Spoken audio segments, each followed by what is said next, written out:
here at the Coral Gables Art Cinema for the second annual Miami International Children's Film Festival. Tonight's the kickoff, but there's a whole weekend fun-filled with events. The Coral Gables Art Cinema paired up with the New York International Children's Film Festival to bring back the event to South Florida for the second year. The three-day extravaganza offered kid-centered films and activities that revolved around culture, art, and diversity. Well, as a grandfather with 5 kids, at the most elementary level, one of the key things is what am I going to do with the kids tonight? You know, the kids are always eager to do things, and you run out of parks and you run out of water sports and all that stuff.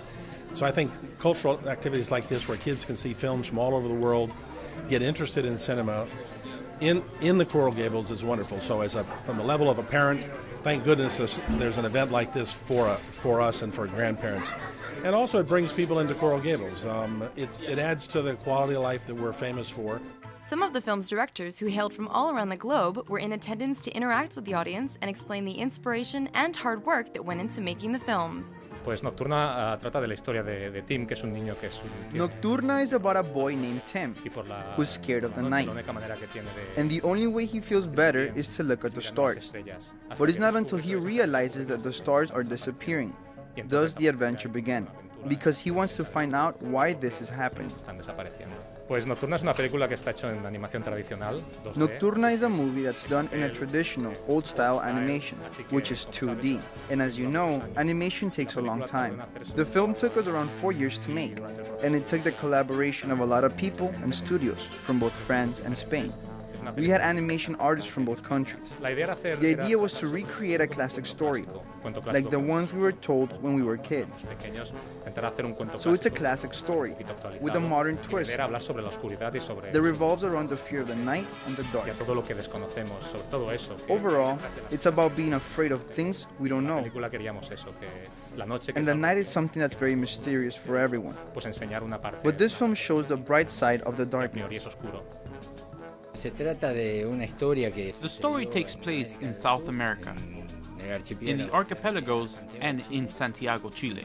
It's about a pirate ship that abandoned its captain. His name was Alexander Selkirk. He was abandoned on an island where no one lived for 7 years. He's eventually rescued by another pirate. The movie is a stop-motion movie with little clay puppets. We made everything in Uruguay. Each of the characters was about 30 centimeters tall. It's a co-production that we did with the help of people in Argentina and Chile. Among the 3 countries, Uruguay did the animation, Argentina did the voiceovers, post-production, and music, and in Chile, they did the 3D backgrounds, like the water, mountains, and trees. But the heart of the film was done in Uruguay. Last year we had about 900 people coming through the door in just a weekend, and we have about 13 international films for all different ages. Most of them are in English, some are not, and they all have underlying messages. Most of them are animated, and they're just beautiful. For more information on all of the great children's films that debuted at this weekend's festival, visit gablescinema.com. For Coral Gables TV, I'm Brianna Moles.